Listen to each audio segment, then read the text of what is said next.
Content is out. That was the birth of the sex tape. That was that era. That was Yes. Without the 2000s craziness, we would not have the Kardashians. Yeah, we would not. Which I don't know how I feel about that. I feel What up, everybody? Yeah, hey everybody, you're watching the Nerdgasm podcast. I don't get Superman. For me, Superman's worse. And I'm not talking about in this movie or in the... Is Appa the Chewie of the Everton? Yes, he is! okay, I'll behave. Okay.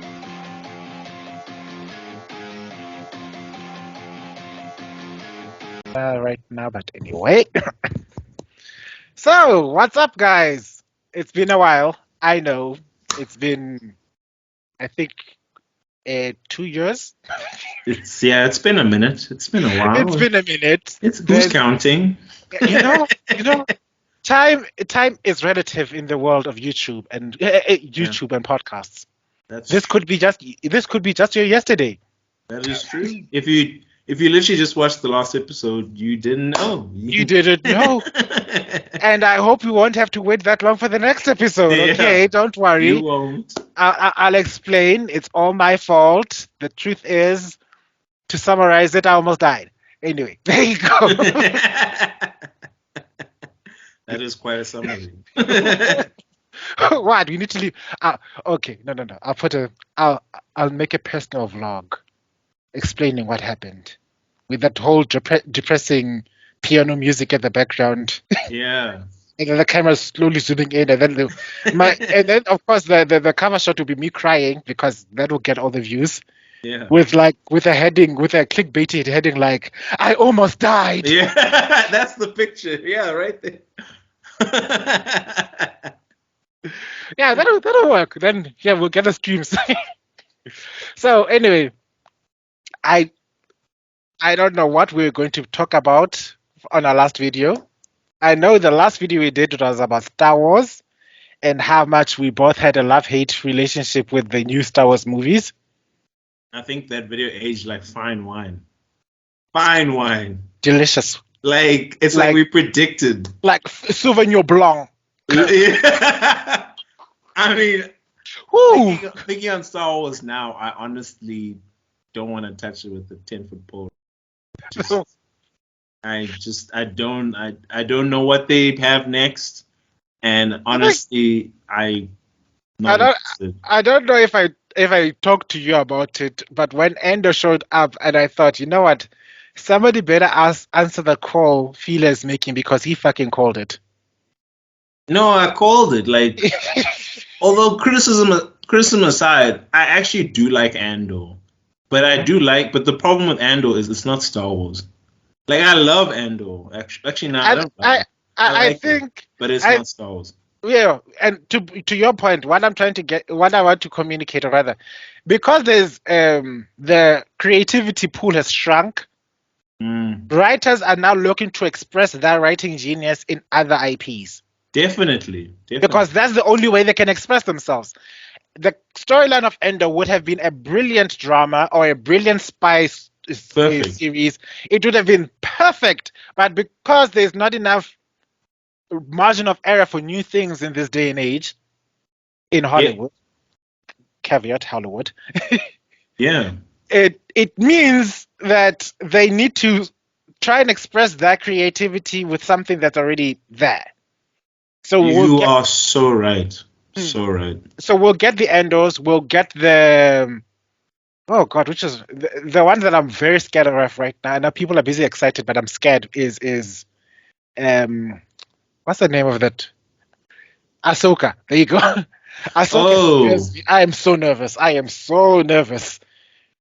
Not because of the character and everything. It's because now that these so-called not so Jedis. Are they the great Jedis we've heard about so much about? Are they other types of Jedis? What are these warriors who wield red-ish lightsabers who are going around kicking ass? I literally, if on a scale of 1 to 10 of how excited I am for Ahsoka, it's -1. Like I'm not even. Damn.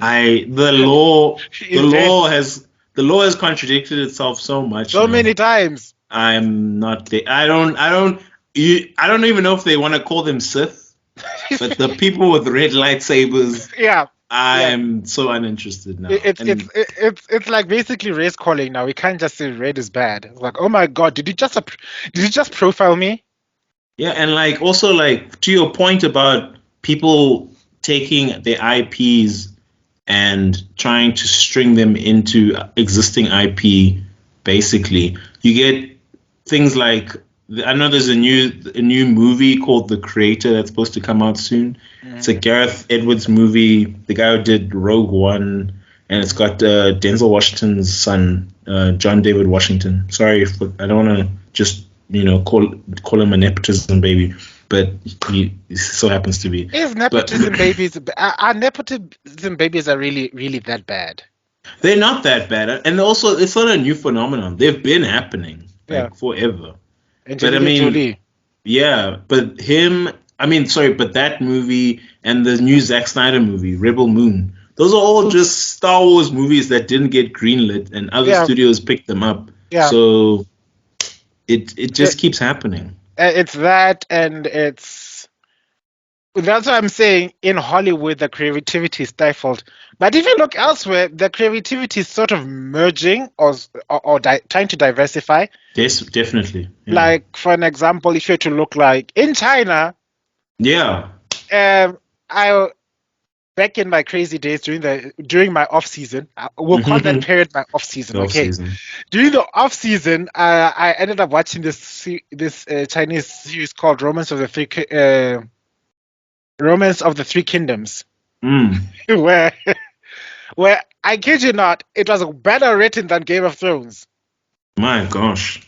Sure, some of the CGI was predictable. Some of the makeup effects were also ridiculously predictable. I mean, when you knew a character was about to die, but when they suddenly had gray hair, it was like, oh, okay, it's your time now.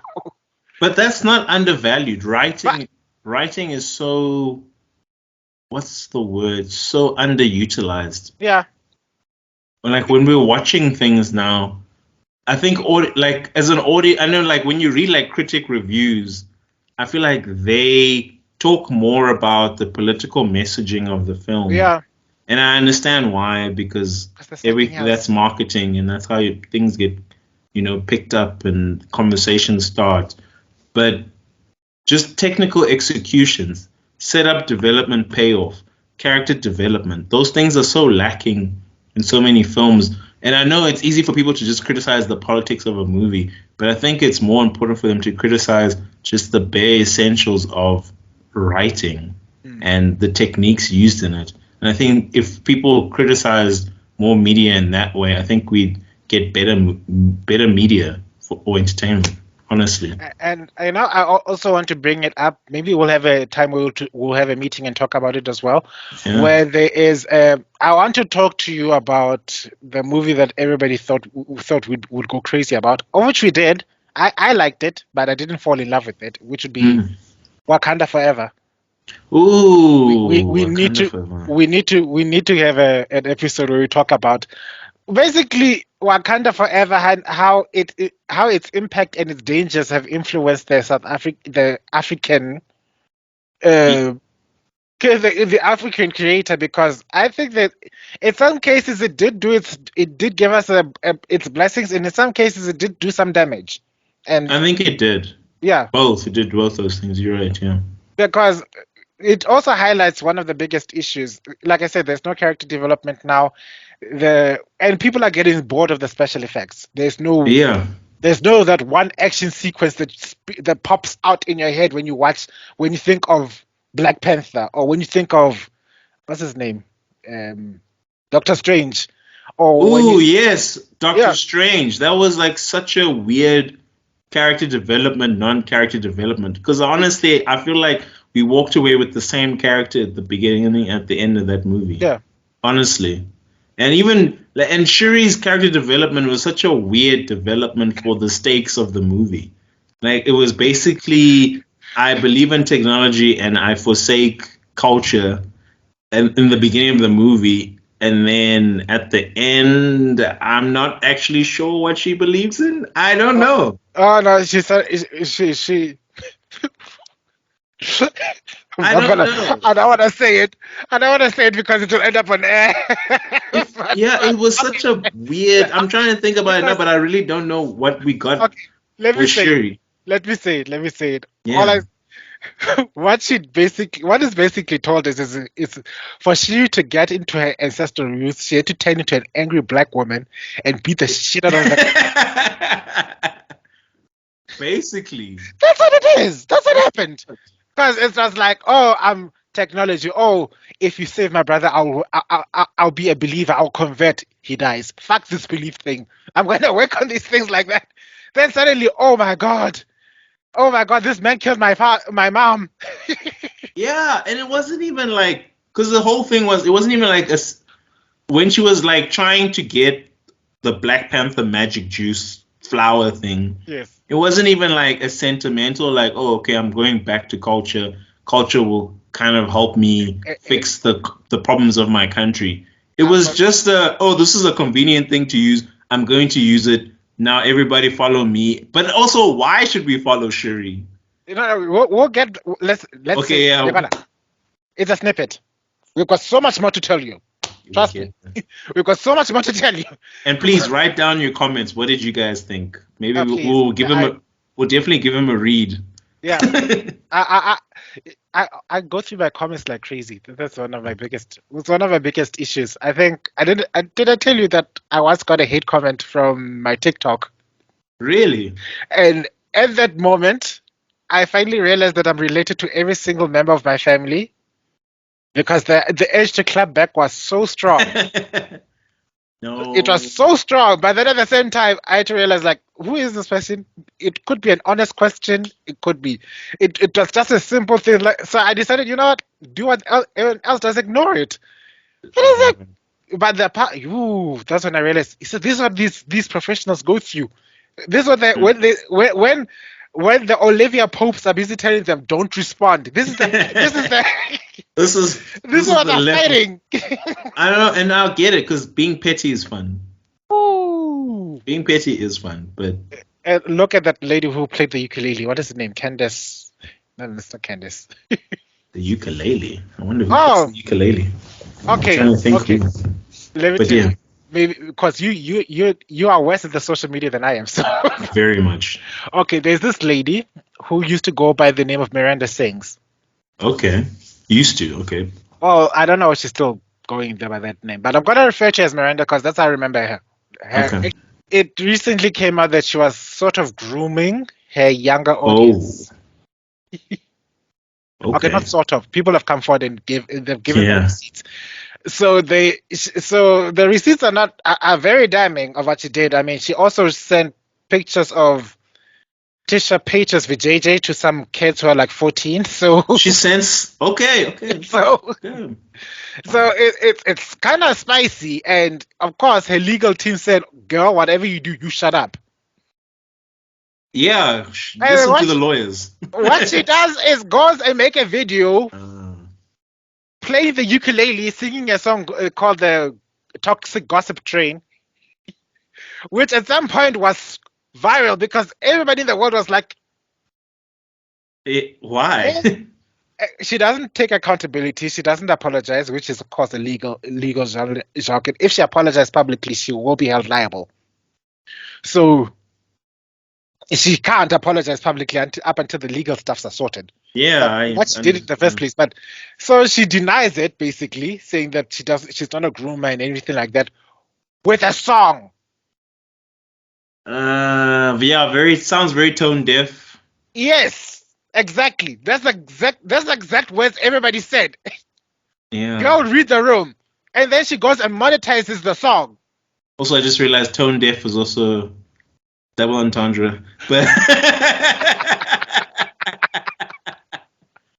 Okay, I'll behave. Okay. So with all that said and done, and the gossip, and with this whole with her being lambasted the fact that she made a 10-minute long video so she could monetize it on YouTube, and then goes and copyrights it so that she can make money of it on all these streaming services where everybody's busy making parody versions of that song. Kind of speaks to her character when it comes to whether she's being sincere about her, whether she's remorseful or not about this apology, about being accused for child grooming. Yeah, I don't know. I'm happy this is the first time I've heard of it, and I hope it's the last. Oh no, we are. This is 2023. I think somebody said the Gen Zs are gonna just show everybody's dirty laundry. Things that you used to do way back when, and you think it's just funny. I do find it interesting when the generation after them does the same thing to them, but worse.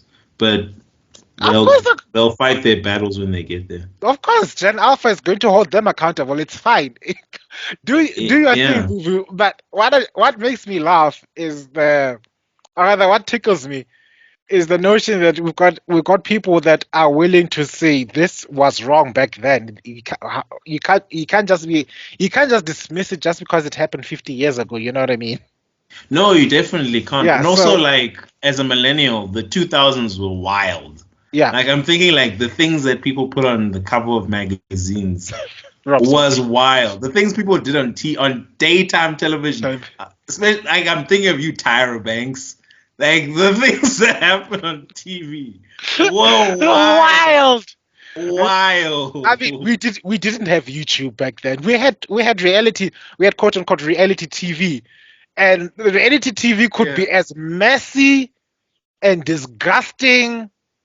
It was wild. Like the things people would do and say about to pop stars. Just that, like that whole, like as much as like people, like I'm not trying to condone the behavior of the Paris Hiltons and the Britney Spears and Lindsay Lohans of them, but I do think like the way the conversation took place, analyzing their behavior, was a bit extreme. Yeah. Like, you can't be like, look at how bad these girls are, and then make a magazine cover their crotch as they're getting out of the car. Like, that is a bit wild. But those are all the magazine covers. I mean, how many wardrobe malfunctions do we know of? Right? And I'm like, I'm excluding Janet Jackson because that was career ending. And I mean, look at Britney Spears. #free Britney Spears. Yes, but them titties were out at some point. Yeah, and the titties were out. That was the birth of the sex tape. That was that era. That was yes. Without the 2000s craziness, we would not have the Kardashians. Yeah, we would not. Which I don't know how I feel about that. I feel like I want to go back in time and kill every single millennial. The millennials were wilding. We're unhinged. It was wild. It was a wild time. Anyway, let's get back to the topic at hand. I think we've had a lovely 30 or so minutes of gossiping like a bunch of teenage girls. You're right. Okay, so where shall we take this? We wanted to go back. It's like, if you want to come back, we need to speak about the things that matter to us, the old bitter millennials, the most. And the one thing that we clicked in you and I clicked in years ago, was that we both fell in love and we both loved this anime called Code Geass. Code Geass! And I'm going to just submit my argument right now that it's to date still one of the best anime series that has been released. So fight me on that. I know there are people who are still swinging on Light's ballsack. So this is the thing, and like I was not in the beginning of, because you've always been a Code Geass believer. Yes, same. You've always been part of. You've been Team Zero. You've been Team Lelouch. You have defended Suzaku sometimes even, and you have. That I'm still not riding with, but okay. Wait.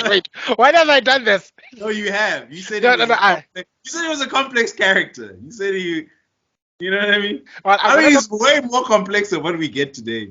But still, I want to look back at that all that footage Yeah, no, go back. You have because I feel like I'm being slandered. You have not defended his actions, but just the execution of writing his character. You've defended that. Okay. You have never defended his philosophy or his actions. But about the show, I never agreed with you that Code Geass was even in the conversation. Yeah. But as time has gone by, and looking back at anime, and I'm not including 80s or 80s anime. Unfortunately, I'm a millennial, so my view is limited. But let's say from 90s anime up until now, I think Code Geass has aged like the best. It has honestly aged the best. All the people that argue, because usually the conversation about best anime is usually between Code Geass, Full Metal Alchemist, Brotherhood, Full Metal Alchemist Brotherhood, and what? Well, I'm trying to think of another. Well, I mean, it's too soon to mention Attack on Titan, but I think we need to let that finish before it can enter the conversation. Have you read the manga? I have not. I'm an anime exclusive. Okay. Shut the hell up. And I'm one of those people that I'm a manga reader myself for obvious reasons. So obvious reasons. So as a manga reader, I've always had the discipline of saying if they have not read the manga, I will shut up about it because I would rather have them have their whole experience rather than say, oh my god, the manga was so much better than the animated version. Oh my god. Yeah. I like the way I will dabble in both, but but the thing is, I will usually stick to the medium that I was exposed to first and stick to it. So like with Naruto and Bleach, I was exposed to the manga first, so I read them and then I watched the anime. With Attack on Titan, I watched the anime first, and I figured let me stick to this. It was actually pretty good, even though I think the author has said the ending of the anime is going to be different to the manga. So I'm curious to see what that means in retroactively when I know what that means. I will shut up. But back to I will Lelouch. shut up. Back to Lelouch. I think Lelouch, Code Geass and his contemporaries in the conversation. Oh, Cowboy Bebop is probably also in the conversation. But here's the thing: Cowboy Bebop, did it come out at the same time as Lelouch? It didn't. No, it didn't. But I mean, it's kind of older. Like, I mean, in the conversation of like best anime of all time. Okay. Oh, and the Neon Genesis people. Ooh, and Evangelion in the 30 Evangelion, and I'm talking about the original series, not Rebuild. Rebuild is not in the conversation, even though I kind of like Rebuild, but it's a bit weird. But I think in its contemporaries of the conversation of the best anime of all time, I think Code Geass has aged much better than its contemporaries. I think it's far more complex. I think the animation still holds up. And I'm not a Code Geass fanboy. I'm not fighting for it. But I rewatched it recently, and honestly, it was a great ride, and I think it deserves to be. I think more people should hold it as number one, and then argue for it to step down. I don't think the argument should be whether it should step up and be number one. I think the argument now should shift that it is number one, and that other ones should, and then Full Metal Alchemist and all the other ones should have to argue that they are better because it has the best character development, has the best ending. It has great characters, dynamic, great philosophies, great setup, development, payoff in its themes, ideas, imagery, and the time skip. I'm not even gonna lie, that time skip is amazing. I am not gonna lie, because when you come back to the show for part 2, you think you're gonna get the same show, but it is not the same show, and I think it's better for it. And you see, here's the thing. For me, I got introduced to Code Geass. I started from the second season. And okay. Then rewatched the first one. Wow, that is so interesting. Okay. And I kid you not, even then, I still loved it. I didn't get a sense of, oh no, they changed this character that much, or oh wow, what a betrayal of this character arc, or oh No. look, they retconned this character. He was so this. Every single action they make kind of makes sense because it's sort of foreshadowed, which is something very unusual given that. And here's the one thing people don't realize: Code Geass went straight to animation. It wasn't a manga first. True. So the studio, and I think it was a bunch of women, 4 women, if I'm not mistaken. I'm not sure. I'll put up the names. I know because it was a woman-led organization, animation studio.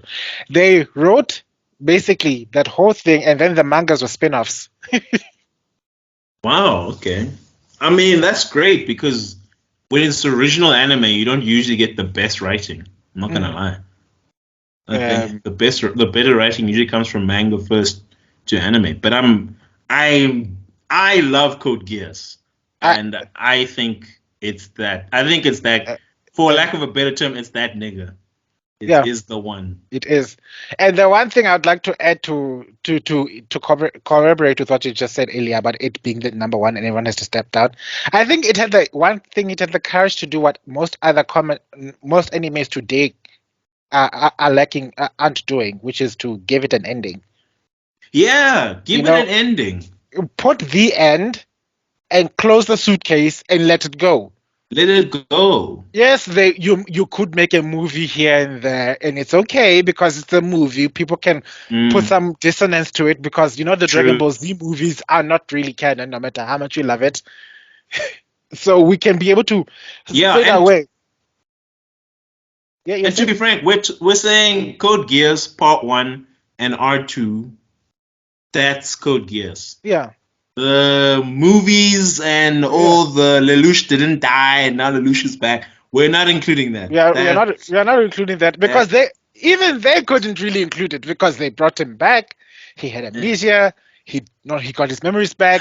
Then he put this person in a time capsule. Made this person sleep. And I know they wanted to bring back the franchise without Lelouch, but we all know Lelouch is the franchise. You can't. It's not the same. He's such a pivotal character in the way he has designed, because he gets. It's one of those. It's like what happens if we're to have a Naruto, who's also a Naruto who also has his own issues, but it's also got his own genius that doesn't rely on his powers. Yeah, because he was given his powers, but it wasn't really him. You get to see so many animes where when somebody gets these new powers, they get so immersed in the world of these powers, like, oh, I can bend energy signals, blah blah blah. This world is amazing, and then you kind of don't see what this character's about. Well, Lelouch has always been like, bitch, I've been planning my revenge since I was born. Since day one. Nothing changed. Since I came to this country, I was like, okay, we need to do this, and this, and then. This power just accelerated. It's like, wow, yay! Okay, thanks. It's like, I was gonna execute this planet like 30. I mean, now, I might as well just do it now. Which is what I like about it. And he's a very active character. I think we are, because in a lot of animes and manga, we get very passive characters. Yeah. Because even in something like Attack on Titan, which I'm a huge fan of. If the ending goes well, I might change my stance and end up putting it as the number one. But if they do what they're planning on doing and they do change the ending and everything, I would agree it deserves it because it's one of those one of those reversal tropes. I like people are busy. People were genuinely shocked at Aaron's turn. Yes, Aaron's turn, but it made the show so much better because he was such a passive character, and then they turned him into the most active character. He did the one thing that you don't do in any single shonen anime. You don't interrupt when someone's transporting. And he was like, boom. And listen here, this is my show. But we'll probably get to that. We'll do the Attack on Titan later. Yeah, we will. Because I'll need to. All the Eren is a fascist and you shouldn't believe in Eren. We will address that when the time comes. I'm not. By the way, me saying that doesn't mean I approve fascism or Eren's fascism. How far are you guys? That's one thing I need to get context in. If I knew how far you guys are, then I could be able to express my view on whether he is or isn't or whatever is going on. Up until then, maybe I should just watch the anime again. I'll watch the anime. Watch that. And then catch up, and then we'll shoot, because I've seen the manga till the last episode, so I know what goes on from that side of things, and then I can explain to you what's going on. It's like, but even with the information that's given, like what you've seen so far, I don't see the fascism angle that they're talking about. So there's like a huge criticism on Attack on Titan that Eren's character is an argument for, what do you call them? The edgelord fascist types. Oh, okay. So the Eren is right crowd, the Thanos is right crowd, because basically Eren wants to commit mass genocide. Yes. To save his people, and of course there's some people who are, which I don't think is a huge populace, honestly. Yeah, honestly, because but there's people who I think are on the Eren is right and Eren should kill everybody crowd. But I think which I wanted to talk about later on, but I think it's similar to Code Geass, where the show is clearly not supporting fascism. Yes, you can have the most degenerate character as the protagonist. That doesn't mean the show is supporting their actions. We've seen that in many other mediums. Exactly. When you watch The Godfather, do you think the movie is condoning the mafia and murder? Of course not. I mean, the fact that you identify yourself in many of these characters should be a red flag for you. Yes, it's like these people who are fans of there's this recent one. Well, it's not so recent. Have you watched The Blacklist? I have not watched The Blacklist. I've heard good things, but I haven't watched it. Okay, yeah, that is one of the major characters. I don't know if you can call him a protagonist or not, because the plot is not really centralized around him, but he's still a character. He's like the Jack Sparrow of the story. There you go. Yeah. But his name is Reddington, and he is literally one of the most despicable people that you could ever think of. And then they're saying, "Oh my God, he's such an OG, he's such a boss, he's such a thing." The fact that you're trying to identify the Thanos is right people, basically. I think what I don't agree with is the term the term of the fascist. They're not necessarily fascists, they're anarchists, because that's what you're asking for. Yeah, I don't know. I mean, maybe I should rewatch Attack on Titan. Yeah, because I don't know if Eren is an anarchist or a fascist. Because I don't. I'll have to rewatch it. Because what you're trying to explain, like everybody must die, it's kind of anarchy in and of itself. You can paint it you can put makeup on it. True, but he still has loyalty to his island people. So that's why I'm not sure if he's a complete anarchist, because he still wants his people to have freedom. True that. Even if that means the genocide of others. But Code Geass, I think you could also argue the same thing for Code Geass, because Code Geass, you could say Lelouch is a fascist, and he's also trying to employ his own will on the world at the detriment of everybody else. Exactly. And of course, I don't think anyone is on the Lelouch's right, because even he isn't. He ends up sacrificing himself. He knows he isn't. He knows he isn't. That's the biggest difference between him and characters like Thanos and characters like I'm not so sure about Eren, but the comparison between him and Thanos, and even Light, because Light Yagami. Yeah, Light was through and through in it. He was. He was so in it, he didn't even think he was gonna die. He was like, "Me." I like the contrast, because I think the thing you learn from Code Geass, from Zero, people are comparing Zero and Light from the get go, right? Right. Yeah. And what I think the storyline is with Light, it's a good man going bad. Yeah. And with Lelouch, it's basically like a bad man going good. Yeah. Because he's a bad man who gets worse, and then No. The reason it goes worse is because he wants to do it because he realizes that he is the bad guy. Yeah. It's like, and that's what you realize. And one of the biggest issues you find with these stories is that there needs to be a centralized antagonizing figure, like the main bad guys. True. And the thing that that CODE GEASS subverts everybody else is that there isn't so much an overall supervillain guy. There isn't. There was King Charles, but Emperor Charles. But when he died, then the stakes still went up. Yeah. Yeah, it wasn't so much. Oh, I must kill this person, and then the world is saved. We get to see what happens when you do take care of that person. The world's still messed up. So what you gonna do about it? Because the problem isn't the world. The problem is you. Yeah, and I think to your point, like, which is great because it mirrors the real world. Because Lelouch is fighting the system. Yeah. And King Charles may be the head of the system, but even when he dies, the system is still there. And I think that's what a lot of, like what you mentioned about Black Panther and a lot of these shows is they put so much on, let's defeat the antagonist and that will solve our problems. When in reality, it's the system. It's the system that needs to change. And we need to come up with a new idea. It's why movies like The Matrix were quite revolutionary. Because if you pay attention to the first Matrix movie, there is no overarching supervillain. No. There were just these agents of the system. Yeah. So. But Marvel has.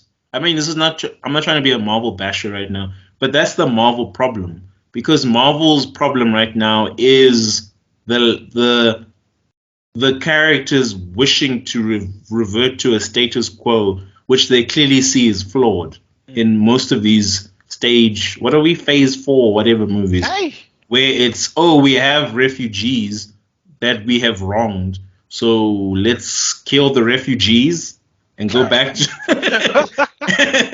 Like, literally, there's 2 shows like that. I think it's the Secret Invasion and the Bucky and Falcon show, where literally it's the same show. We have refugees. Let's kill the refugees, and then we'll go back to normal. And I'm like, how is this the moral of the show? Do you know I haven't watched Secret Invasion?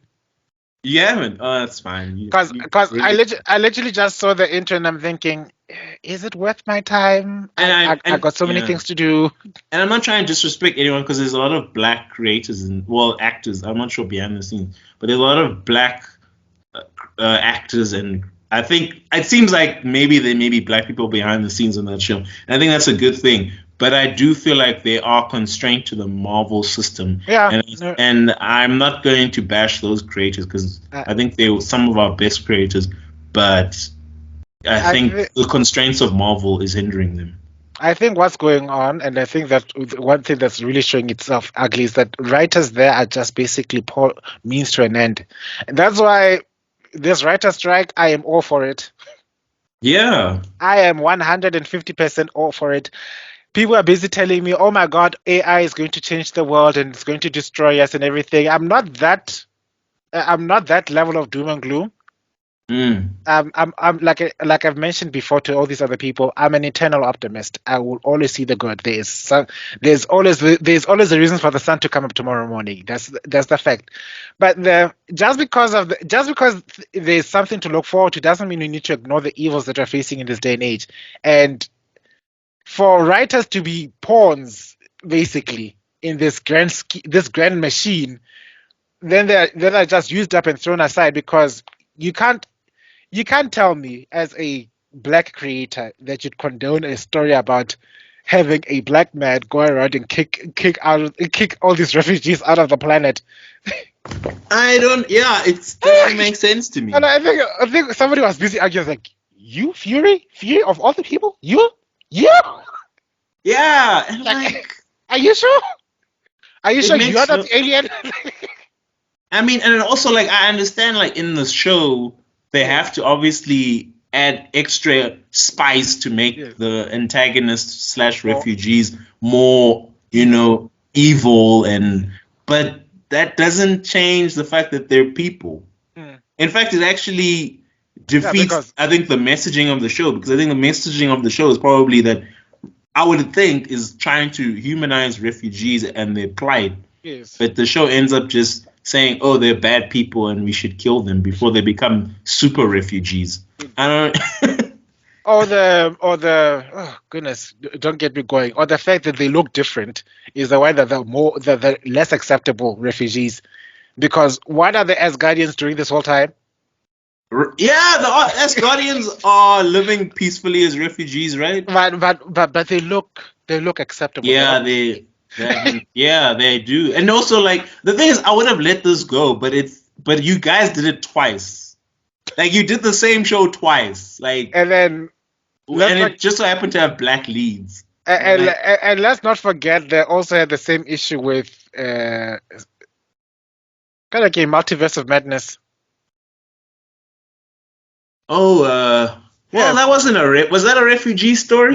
That girl could teleport into different dimensions, and the first thing Wong says is "kill the bitch."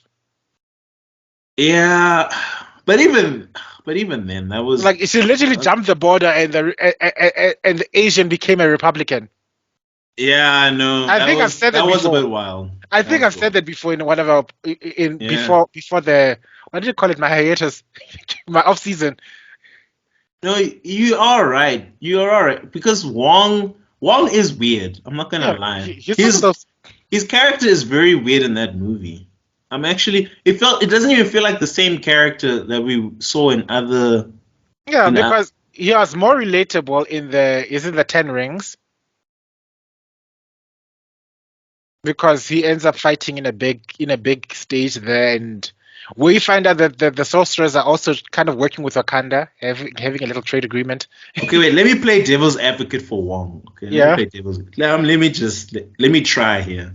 So, Wanda is trying to kill this girl. So a girl that they've never met, by the way. Yes. That's fine. We're superheroes. We save people. Yes. She's trying to kill this girl so she can grab her powers, so she can basically travel between the multiverse. Yes. And so Wong thinks that everybody at the magic place should die defending this one girl, so that Wanda can go and find her family. Okay, for your defense. I don't know. I can't actually really defend. There you go. I rest my case. I really can't, because and I'm not trying to downplay it, but like, they think that their magic society is the only way to protect the basically reality. Yeah. So if that community dies, then the universe is fucked. But then they let them all be almost wiped out by Wanda to save this girl. Why wouldn't you just let Wanda kill this girl and then go and live with her magical family in another universe? That's the other thing that you learn about these villains. They're not. Yeah, Marvel villains are stupid. Marvel villains are stupid, but so are the heroes. Goodness me. And also, I don't understand why Doctor Strange isn't the Sorcerer Supreme. He does everything. He does everything. He's basically it's like Wong is the head of state and Strange is the CEO. So he's like, go, my subject. Go do the things. I was like, and also, like, why, especially the Spider-Man movie, which I would love to talk about at some point, because that movie vexes me. But I don't understand why, because that movie is garbage. I'm sorry. All the people that think Spider-Man Going Home is fucking great and is the best Spider-Man movie of all time, and it saves Spider-Man, Tom Holland, blah, blah, blah. That movie is straight garbage. And I need you to understand that. That movie is garbage. Oh my God. Act 1 is terrible. Act 2 is worse. And Act 3 is enjoyable, but it's just so much fan service crammed in your face. You honest. I want to refuse, but I can't. That movie is garbage. So basically, what's his face? The Sorcerer Supreme sees that Doctor Strange is about to do some F shit, Stupid for lack of a thing. better term. And he doesn't intervene. And he says, well, don't involve me. I have other things to do. Knowing full well that the end of the world could happen. I don't understand. You guys got involved with Thanos, so that's just your world. Now you're about to play with the whole multiverse. And don't get it wrong. Don't get it wrong. They got involved with Thanos because Steven asked. Right? Because he even is like, is that all you wanted? Is that everyone? Did you want more? So who's really in charge? Who's in charge? But that movie is straight garbage. Garbage. Okay, you said it. You said it. And for all those people keeping count, that means Tom Holland has one good Spider-Man movie. The other two are garbage. The one where he goes to Europe is even worse. Goodness gracious. Look. I'll always be in the camp that says the first 3 Spider-Man movies are the only Spider-Man movies worth watching. I know. I hate saying that because now they're gonna just say, "Oh, you guys are millennials and Tobey Oh my Maguire is God. your guy." Well, it's for good reason. Yeah, Because the story was plot centric. it was. It was a really tight movie. It's a very tight movie. Yeah. Now they With great character moments too. Now Tom Holland even has lost his Aunt May. So what has he got to do? The movie is so garbage, dude. Because also it actually frustrates me. I think we wanted to talk about that movie. We never recorded that movie because we were supposed to record it for that movie. Because I was.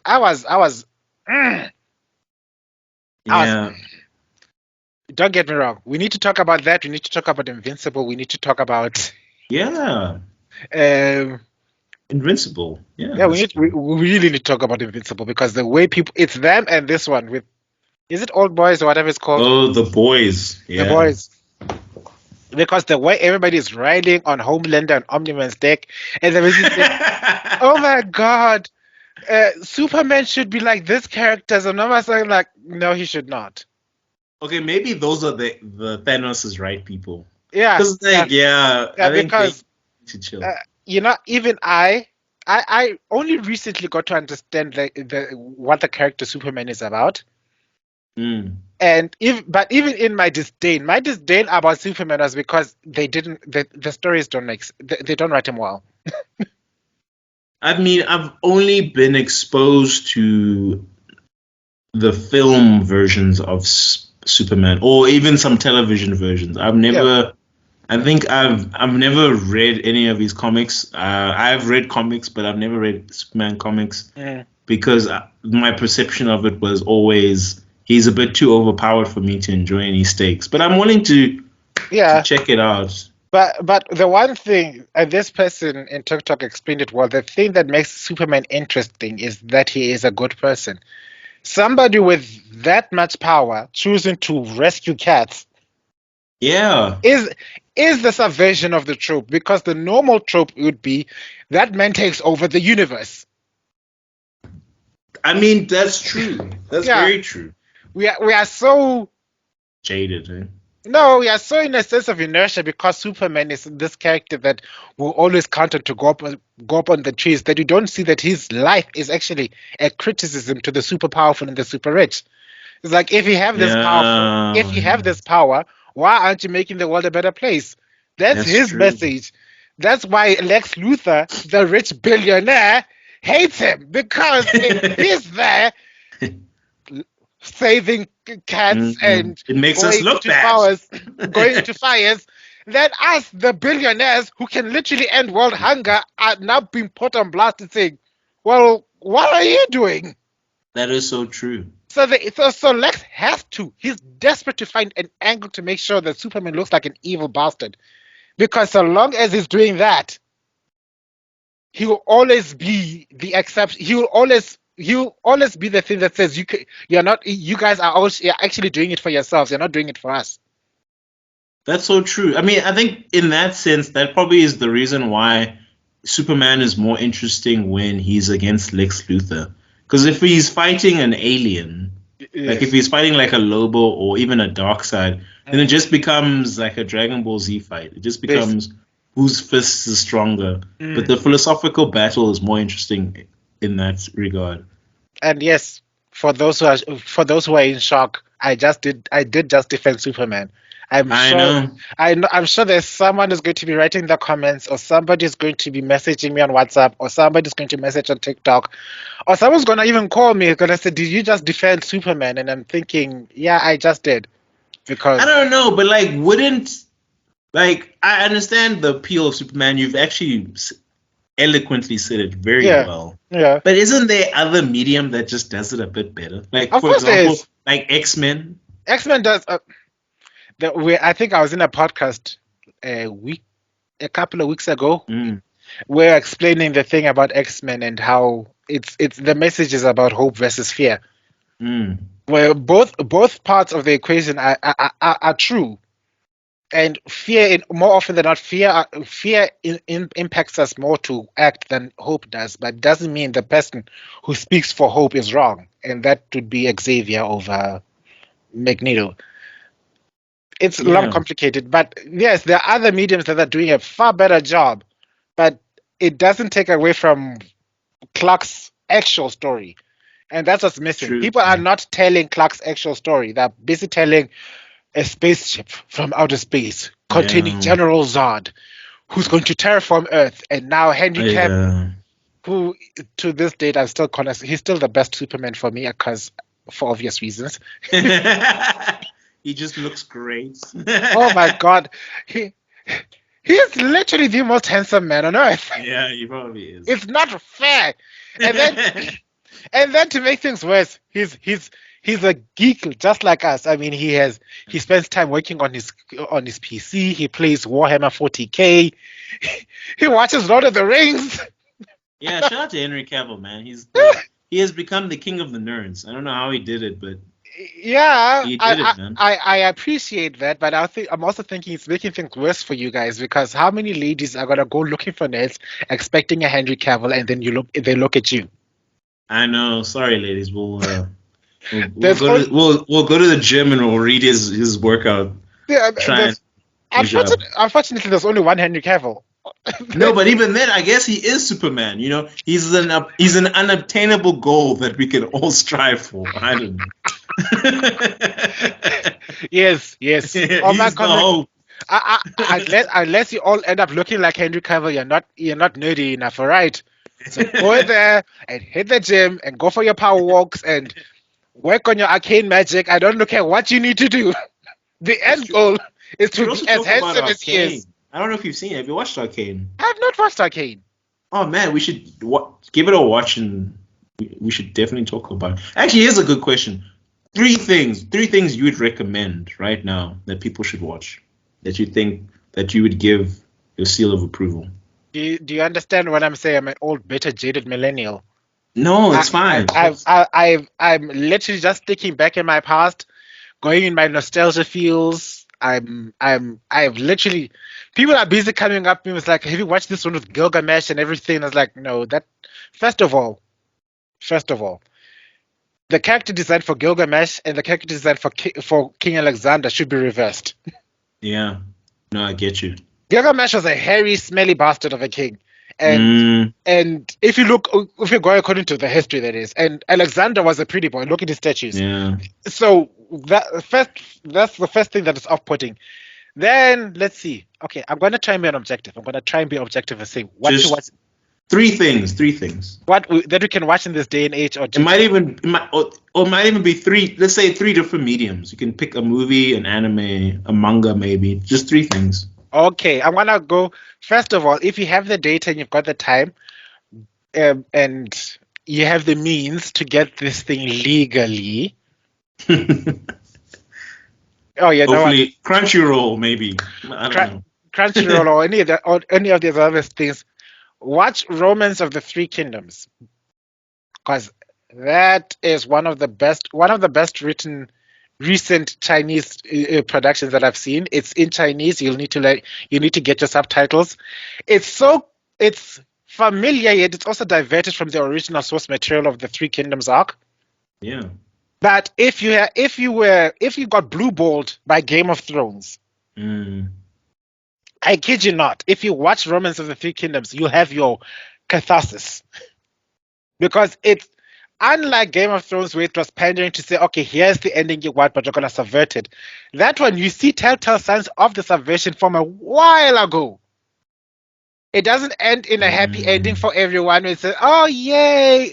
It's all political intrigue, assassinations, battlefields, and I'll check it out. I'll definitely check it out. It sounds great. And for those people who aren't really sex obsessed, because I really didn't care for the titties and boobs all over the place for multiple reasons. But that one, you can see political intrigue and subversion and stuff, even in some cases seductions and stuff, without necessarily having to press the sex button, which is something that Western media really needs to catch up on. I mean, one of the major reasons the new Rings of Power thing tanked horribly was that they were sort of trying to make. Why were they trying to put sex in the Rings of Power? Then they immediately removed it because people were backlashing already, and then it read like a fanfic. We're gonna have to talk about Rings of Power. Have you watched it? I have to give you an honest confession. Honest confession. I watched the first, I think, 3 episodes, and I just couldn't get through it. You are stronger than I am. I just couldn't. The moment I saw Galadriel in battle armor and a sword, and that's when I realized, okay, it's not for me. Yeah, it just wasn't for me. Because the thing, what happened during my off season is, I got a sense of preserving my mental health. Yeah, that's how bad that show was actually. Yeah, because when you see these things and you realize, these things aren't really for you. Yeah, they're not. And I realized I'm not in the market anymore. I also learned. I think I also spoke to my friend in the other channel about this. Is that when people are busy going like, "Oh my God, you didn't watch this movie? Why didn't you?" It's like, we are too busy. The whole time working towards releasing the comic and everything for the Japanese embassy and stuff, I realized how people can be so engrossed in work that they miss out in movie release dates. I don't have time. I'm busy writing. Yeah. So I need to go back to my past self and explain to me. I was like, I can understand why Zack Snyder did not watch the Justice League movie before he decided to make his changes. I think that was cap. I think that was a complete cap. But I think it's a good headline. He definitely watched that movie. Obviously, but some dialogues and some fighting sequences are just way too familiar for me to think that he didn't. Maybe he didn't leading up to the point where he rewrote it, like when it was released and stuff. Maybe he didn't watch it then. But I'm pretty sure he watched it when he was trying to fix the mess. He 100% watched that movie. But it's okay. I get it, right. Zach. Yeah, I get it. So I just wanted to say that, yeah, I've been time pressured, so yeah, I haven't watched any new stuff. I'm a clean canvas.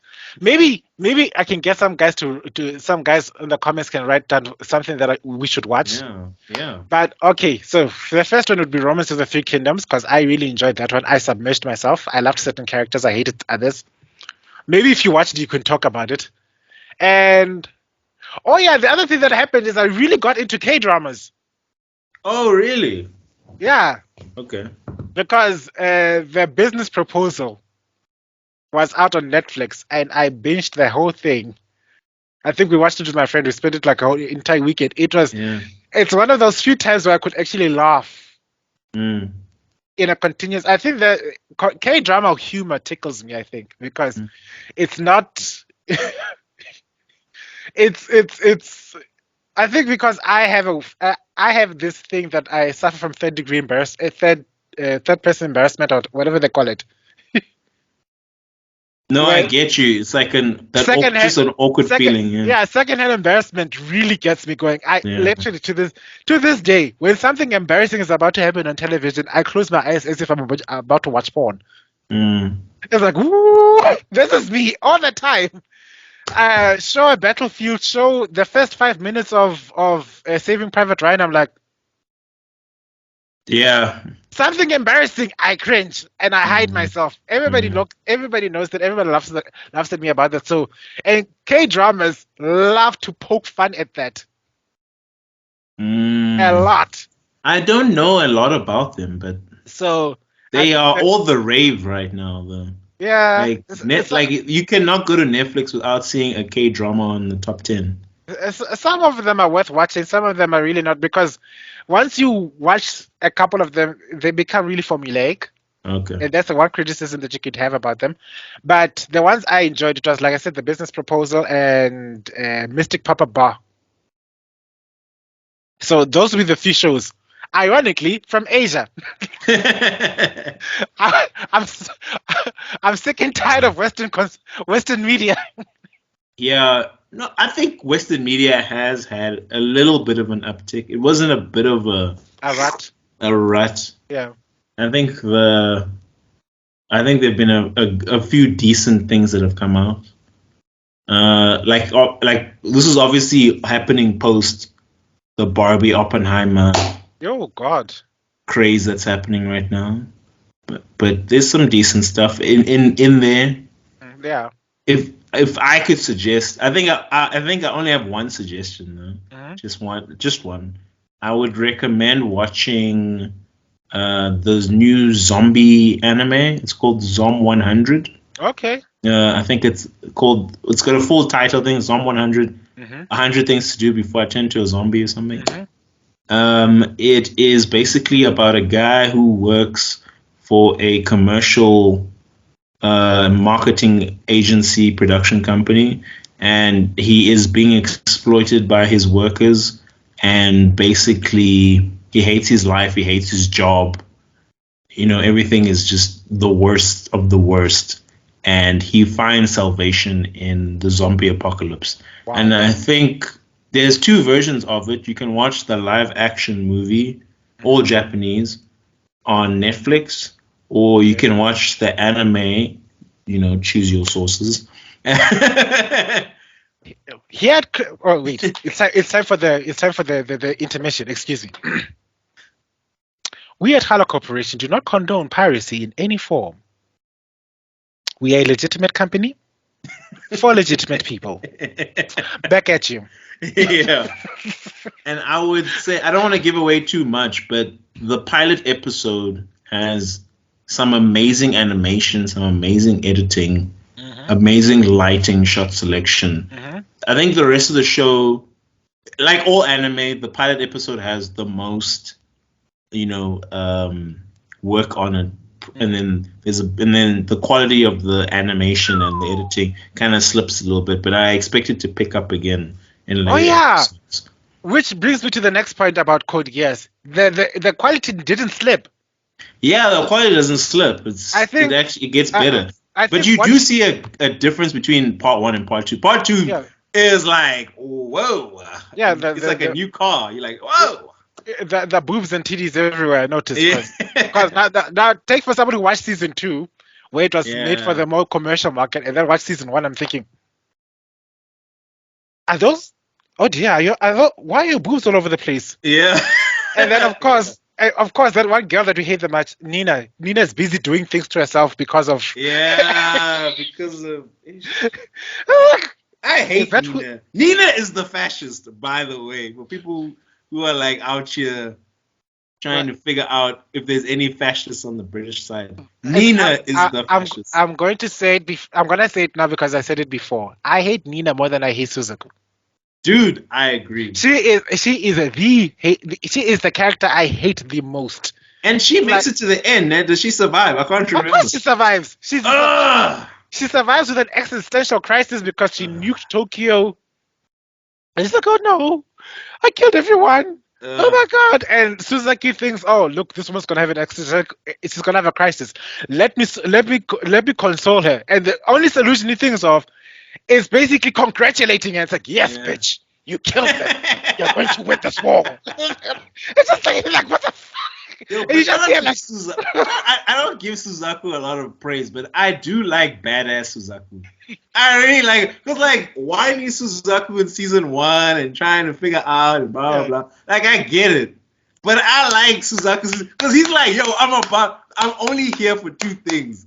It's Lelouch and Nanali. That's it. That's all I hear. I want to kill this one and save this one. That's it. I don't even think he cares about the British government and what they want to do. Like, he actually doesn't care. And which is weird because he's, not to spoil anyone who hasn't watched Code Geass, but the British government has done a lot of horrible things to his family. Britannian. Oh, sorry, oops, Britannia. Oops, yes. Sorry, my bad. I mean, we all know what they're saying here, but it is what it is. All hail Britannia! We all know who you're talking about, but all right, whatever. But I like badass Suzaku. I like badass Suzaku.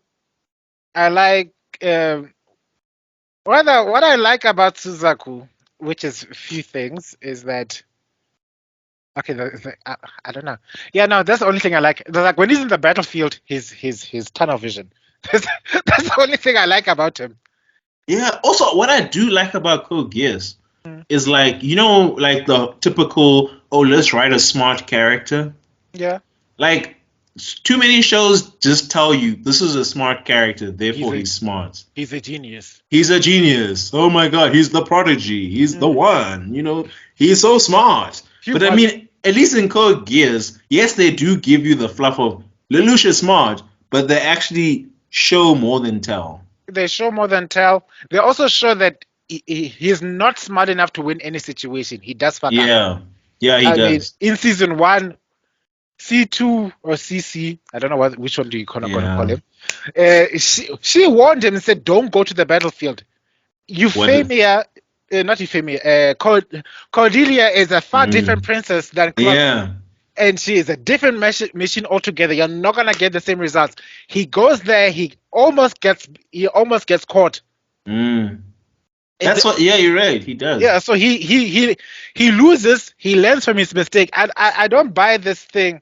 And I think that makes most characters unrelatable. Is the character who never loses. Is a character that nobody can relate to. Yeah, and I also like the fact that he keeps his powers secret. Yeah. In fact, the only reason why he probably gets away with so much is because he keeps his powers secret from his enemies. Even his allies. Nobody knows how he's doing the shit. It had to take Schneizel to expose him, to say, "Hey, this man is doing this." What? And that is a subversion of anime rules, because in any anime, before people even fight, they go, "Oh, this is my sword, and my sword has the power to turn into 3 swords, and the 3 swords can." And I'm like, why are you explaining this? Forbidden technique number 7. What are you doing? What was I like? I'm looking at you, Naruto. For ninjas, y'all niggas are not secretive about shit. For ninjas, you can't keep your mouth shut. Saturn, Gogakumeku. It's like, what the hell? Why? You know how much more effective Naruto would be if we didn't tell them they were clones?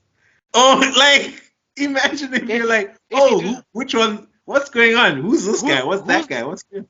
Or a story about Naruto who basically does all these things using his shadow clones, that you'll never know who the real clone is up until, like, let's say the end of the episode or the end of the season or whatever, and what information and intel he's been gathering with his shadow clones or something like that. Ooh, let's get off this horse. Do you know what happens with the Naruto fans when they come after us? They will kill us all. Yeah, that's true. That's true. Is the Naruto fans. And by extension, I have never watched a single episode of Boruto. People are busy going on about the time skip and how badass he looks now. I do not care. I'm sorry, y'all Boruto fans need to stop. It's not good. It's over. It's over. The show was a love story between Naruto and Sasuke. They made up. They're in love. The show is over. They had a kid. It's over. It's over. It's over. Which brings me to is a love child. Which brings me to my next point. Lelouch is gay for Suzaku. I'm trying to think. You could be right. Anyone else in any circumstance would have said, "This friend is not worth me saving." He's really not. I should kill this person. And the only time, first season 1, this white knight, I hate him so much. We must defeat him. You find that he finds that it's Suzaku. What does Luce do? He freezes. Shaw is his oldest friend, but friends like that. Yeah, friends like that. And also he's such a liability. He's like the biggest. And then when he finds, I don't know if he found out or not that Euphemia and and Suzaku are dating. Yeah. But and the result is like, and then she suddenly dies. And it's like, I didn't know I would kill her. Oh my gosh. Oh, no. I mean, but they also do allude that they could also have a thing, but yes, they did allude, because he did say you are my one true love. Like, yeah, that is your stepsister. You sick, disgusting. Yeah. Fuck. But anyway, you remember the time where incest was an issue? Why? I miss those days, don't you? That's why, I'm not to get cancelled here, but that's why Britannia, we know what you guys are talking about. We know which kingdom you're talking about. Which kingdom they're actually talking about. Yeah, we know. Sure, Britain became its own. The country England joined the EU in the storyline, and they were part of the European Union and blah blah blah. But because I did read up the law, do you know what happened? According to the storyline, they managed to kick out the royal family, and then the royal family sailed to the Americas. Really? And they formed the Britannian Empire in America. So North and South America became the Britannian Empire. Mm. And then that's where the story starts from. And then they discovered this rare super mineral, or it's a super resource, saccharide. Yeah. And they developed these weapons. And then they've been on a world conquering spree ever since. Yeah. Like the typical... The people. Where they come... Not like the colonizers that they are. That they are. Clearly they're colonizing. So they colonize the world. So that's what. So yeah. Anyway, to bring my point, Suzaku, Hilosh, lovers, and also I also want to say something. Sorry, this is for the Full Metal Alchemist people. Because I'm tired of you guys, and Full Metal Alchemist is the best. Please try to convince me that I have not, that Edwig and Ulrich are even half as interesting as Lelouch. Please. Those boys are not that interesting. I'm not gonna lie. I am yet to watch a single episode. Oh, okay. I won't spoil. No, spoil away, because I have no desire. I saw people going on about how this character King is such a badass, and I've seen the one episode where he literally fights the tank on his own and everything like that. And I'm thinking, but it's not pulling me in. Naruto the manga pulled me in way before I even started reading the anime, because I literally, they used to release the mangas on the same day. It used to be Bleach. Yeah, they did. Yeah. Bleach, One Piece, and the good old days. Yeah. Bleach, One Piece, and Naruto. So whenever I read the big three for the kids. Yes. Yeah. I'd read Bleach, and then I think after I've done with the chapters, like, another week, what can I do? And then I look, okay, then I had to choose: do I read One Piece and then unlock 1,000 and something episodes? And I'm thinking, okay, then Naruto, it's closer, so let's watch it. So I read the most recent chapter. It confused me, so I went to the beginning, and I'm thinking, let me binge watch it. Ever since then, I grew to love Naruto. I also grew to appreciate its art style, because the one thing you learn about the different art styles is that Tide Kubo is a perfectionist. Yeah. That's why most of his characters are in black and white, because the attention to detail would kill his assistants. That's true. Then you have Naruto, where it's like, fuck it all. And also, like, the people that don't like Tide Kubo, I think you can't say the work is bad. Just say it's not to the style might just not be agreeable with you, because it does create the feelings when you look at his paneling and his framing. It's like Stanley Kubrick, like, it's too perfect, so it feels weird. if I can say that, like it feels like there's a distance between you and it purely out of the style, but it doesn't mean it's bad. But I appreciate it. I mean, like I tell all my friends, I'm like, when it comes to learning, I'm like the Borg. I assimilate. I take what I need, what I can take and add into my own work. So I took from I took from Naruto, I took from this guy, I took from the guy who wrote History's Strongest Disciple because he's the one I most identified with because his panels actually flow. So the combat scenes, you can actually see people fighting, and it moves from this angle, that angle. So it resonated with me. So I had to learn how to do that because my ADHD brain, another thing we need to talk about, I couldn't steal the frame like Kubo does. Kubo, you can see this person is kicking that person. That slash is cutting that mountain. You know, you can see that, and it's beautiful because it's a frame that you can put detail into. I'm too busy moving. I know, but I get you. Kubo, I enjoy it. I'm not, don't get me wrong, I enjoy it. But I am one of those people that does feel like it is beautiful, but it does create a weird separation. Like an uncanny valley. Yeah, like a little soulless in a weird, in a show about souls, ironically. So we should also talk about Dragon Ball if you ever have a chance, because which one? Oh, and unfortunately, Super. I know. We have to. This is South Africa. This is the one where everybody knows. Everybody knows. Everybody loves it. Okay. I can't say love it. I think the shonen junkie who loves the explosions and the gimmicks and everything loves Super because it's giving them more of what they love. I hear what you're saying. Yeah, because but I'm jumping off the fence. Super's bad. Super's bad. Super is not good. Can we be objective? We can't. No, we can't. I think I officially lost it when it was Beast Gohan.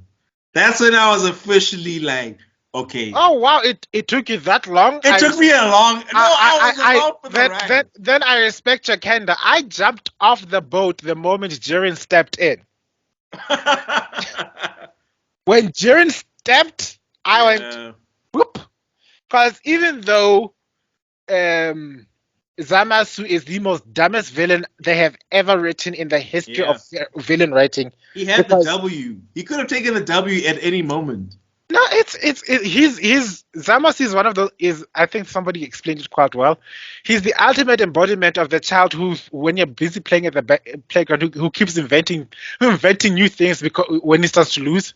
Yeah. But I can do this now, and which means I survived. And I'm thinking, no, but this is the thing I don't understand. Dragon Ball Z, especially like Blue Arc, was a bit wild and wacky, and things came out of nowhere. But when it gets to Super, it really became okay, fuck it. Yeah, it just became fuck it. Super for me is just shonen's way of becoming commercial. No, but this is not. It's not even good writing. It's not even good. It isn't. I don't know. What is Trunks? Future Trunks. What is the power scale? Why did they change his hair? What is going on? Why are there so many retcons? What is going on? What is Vegeta now? He's a super and then super say, like, I don't understand the power scaling. I don't understand. Power scaling doesn't make sense. Why is suddenly Frieza black? Why is Frieza black? And like also Ultra Instinct, the most racist character in the history of the show, and you decide to make him black. And also, like, as much as like Ultra Instinct was the transformation that got everybody interested, and I think it has a cool look, but it's also very left field. Like, where the fuck does it come from? And he literally got too angry to die. Because the whole thing is like the Angel Whis is like, oh, we all know Ultra Instinct and we can all use it, and if you reach a certain level, then you can use it. But I'm like, But how the fuck does Goku know it? You only mentioned it after he transformed it. You've never trained him in it. What the fuck is it? And only when it was convenient because of this fight, quote unquote. How much higher are you gonna lift the stakes? Yeah, and also like, okay, let's say for example, Goku, because you guys are gods, right? So if Goku becomes Ultra Instinct, which is now on level with the angels, at what point does he become a danger to you and your institution? Can he now kill the angels on a one-on-one fight? Is that a danger to you and your angel society? Can he reach a level where he can defeat the godchild thing? And of course, is that not an issue? Then of course, there has to be a new existential threat. I kid you not. What's going to happen is that either he develops his outer instincts, you're going to find out that there are like these negative angel things that are going to capture Zeno and say, "No, Zeno's now our prisoner," and then Goku has to go and fight with the angels and stuff. If this happens, I swear to God, I'm going to be in the next flight to Japan. Oh my God! I don't know. Yeah, but you haven't watched that new movie, the one with Goku with Gohan and Piccolo. The one where, okay, you don't have to. I like it for Piccolo. Piccolo's a great character, and I'm happy he gets. Is it the way he becomes orange? Yes. No, I haven't watched it. I like Piccolo. Piccolo for me is the saving grace of the show, and Vegeta in parts, because Vegeta is still interesting sometimes. Ain't you the one who called Piccolo Gohan's boyfriend? No, I call him his father. No. No, it's his father. I will bring up the clip. I know you called him his boyfriend. I mean, they're around the same age. So I know. That bad. I know. That's why I was shocked, because it was so true. Yeah, they it's not that bad. Like, I know obviously it looks a bit weird because the one looked like an adult, but they're like around the same age. It's the same storyline where they're busy saying Aizen and Superman are the same character, and if you look at the way they look like, and they're thinking, that is so true though. That is so true. Aizen takes off his glasses and now suddenly slick his hair back. But also, like, Kubo, I get you and I love you, but like, he really didn't know what to do with Aizen. He really wrote himself into a corner. Like, he was really like, I think I made Aizen too powerful. That's what happens when you've written when you write the perfect villain. I think if you write the perfect villain, you won't be able to. What's the escape plan? What does the hero learn from this villain to overcome him? You can't get that when somebody's perfect, can you? But also, like, why didn't he? Maybe this is retroactively. Yeah. But like, why didn't he? After the Soul Society arc. Yeah. After Aizen reveals himself and he goes away with the Aranka and all that stuff, then why didn't you introduce Yuak at that point? Exactly. That would have been perfect. That would have been way better. Yuak is the character. Basically, Yuak is the villain that had to come because Aizen was defeated. That's the only thing. Yeah, but like, it makes everyone's like, why are we getting the weaker guy? Like, Yuak first and then Aizen. And then the other thing you need to learn about Yuak, rather, that if you took the level of devastation and violence that happened in the Yuak arc and put it with the Arankas, much more interesting. And then you put the level of detail you put with the Arankas on the Yuak, on the 1,000-year Black Hole arc. That thing would be, wouldn't have to fight so hard to have the series continue. Yeah, because like, Yuak is a villain, sure, but he's so much less interesting than Aizen. Yeah, because what is he? A rejected god? Yeah, it's so, and he has he has one side all the time. He's just like, I'm angry old guy. Yeah, and it's his one of my biggest issues I had with him, apart from the fact that he killed my favorite character. I'll never forgive the writers for that. Yamamoto is still my favorite character. How dare you kill him with an oops? Yamamoto's not a good person, but he can still be a favorite character. Yeah, he wasn't a good person, but he reminded Yamamoto was a character that made me look forward to getting old. One of the things you learn about anime that beats most of Western media is that anime has a certain grace to aging Because the older you are, the more powerful your character. Whether it's powerful in scale, or you're powerful in wisdom, or you're powerful in coming, that power scale makes you feel like, you know what? When I've lived 50, 60 years, it means something. Where you don't see that in Western media. That's why they're so obsessed with looks. Like, I don't mind going books. I don't mind going. I don't mind becoming, because the characters like Hayato Furinji and Yamamoto made me look forward to being the old grandpa of the group. And like, stand aside, kids. And let me show you how it's done.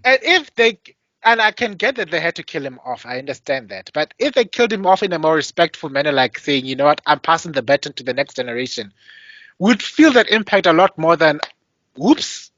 Yeah, I get you. And it was a bit unceremonial the way he died. It was also like, even the explanation of the clone and all that. It still doesn't make sense to me, because why would the clone be just as powerful as the original?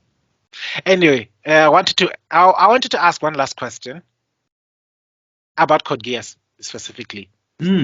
Okay, we've spoken about our. You definitely would know more. You're the CODE GEASS person here. I'm a recently new CODE GEASS person here. But yeah.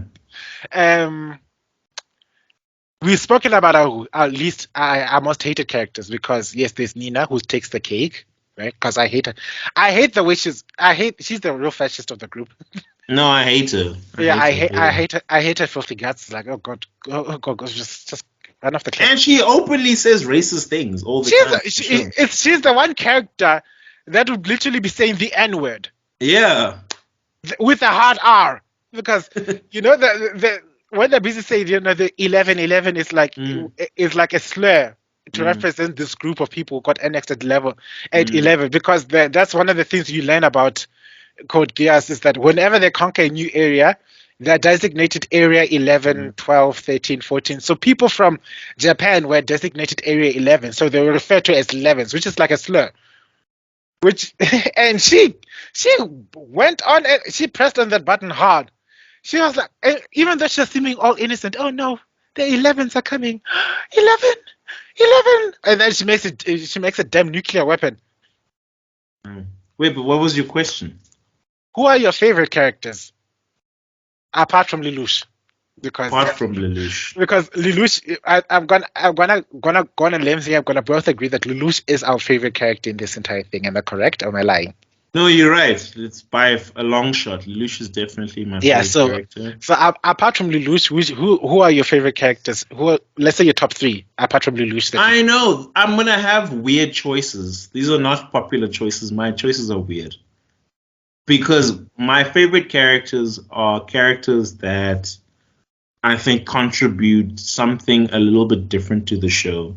So not your archetype kind of characters that we've seen in other shows, but I think characters that elevate the show more than its contemporaries. And so for that reason, my first character I'll have to add is, I forget his name. Is it Dietrich? The random reporter guy. Oh yeah, Diethard, that guy. Oh god. I love that character. Because he's so slimy. He's so slimy. You don't know where his allegiances lie. You see a bit more in part 2. And of course the actions he takes are not shocking. If you watch the show, you're not gonna be like, oh, how could he? You're like, obviously. Betrayal. Oh no. Yeah. Oh, no. You're like, obviously. No. But I do like it because he shows a different angle to the show about how propaganda works. Yeah. Because I mean, I think the theme of propaganda, I think, is very important for that show, for a lot of the things to work. And he is the vehicle of that show. And how propaganda can be either used for morality's sake, it can be used for power, and also how he navigates himself into the upper echelons of Lelouch's power circle. And also how media people are often just there for their own gain. He has no morality. He doesn't care if Lelouch dies or if he lives. He just solely wants to be along for the ride and be in the best cushy seat. I think what Diethard represents is something that people are only beginning to realize now in this day and age a little more. Yeah. Is that media is also a resource. Yeah, it is. It's a powerful resource. It's not just a means of expressing truth. It's also a means of being able to garner a person's attention in a certain light. And it's a part of warfare. It's absolutely a part of warfare. You can't wage a war without having to find a way to manipulate the narrative, whether directly or indirectly, because that works in a direct sense. There's like, okay, I'm going to navigate the story to my own selfish ends. Yeah. And I do like the fact that his whole thing basically starts off with him being voyeuristic and following Lelouch's message. But then at some point, he thinks that he can overtake and control the narrative and even say things that Lelouch wouldn't say himself. Yeah. And that's what I think is so nefarious about the media, especially in today's age. Is like, at some point, the media grows its own ego too much and thinks that it is bigger than the movement. And I think we see that so much prevalent in today, where the media thinks it's bigger than people. I can give you an immediate example because I think a character reference, rather in the journalistic sense, not in the sense of a person's character, would be Rupert Murdoch. Yeah, he is basically Rupert Murdoch. Rupert Murdoch is a walking cancer. I'll never stop saying that. He is. But the way he manipulates the media to his own advantage, so that for him to even think that he is a kingmaker, he's like, he's the one who told Trump, no, if you don't do this, I will not support you. Yeah, that is exactly. Now, imagine having an ego so big that it can go up to Trump and say, "You're gonna do what I say now." Yeah, and that's exactly what he does. He goes to Zero Lelouch and he's like, "Oh no, that's not our message." And I mean, as Lelouch, you're probably like, "Nigga, I am the best." Who's Zero here? Yeah, and I love that. So he's my second. He's a great supporting character that I enjoy, and he adds a lot every time he comes on the screen. Another character that I like, I'm not picking the obvious because I know people are probably like Team Karen, and I get it, or Suzaku, but I would say, but I like the more nuanced characters that you don't see in other media. So I would say another character that I really like. I'm trying to think off the cuff here. Who do I really like in Code Geass? Look, there's so many characters that I like. It's.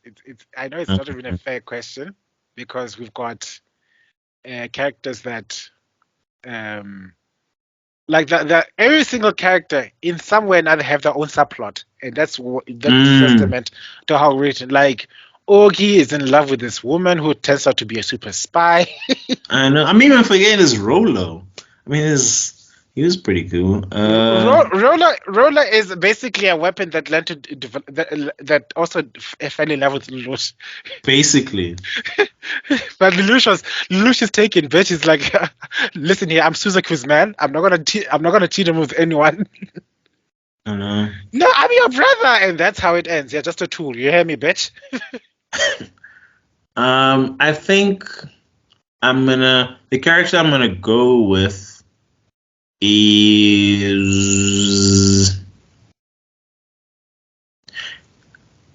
I don't know. I think it's Mao for some weird freaking reason. Oh my god! I like Mao. I like him. The thing is, when he's introduced, that is the spiciest episode. I'm like, what the fuck is going on? I'm like, who's this guy? What's going on? And then suddenly, C2 is like, oh yeah, by the way, I have my own history. I have my own things going on. Yeah. Lelouch, you're not the only one. And I like that.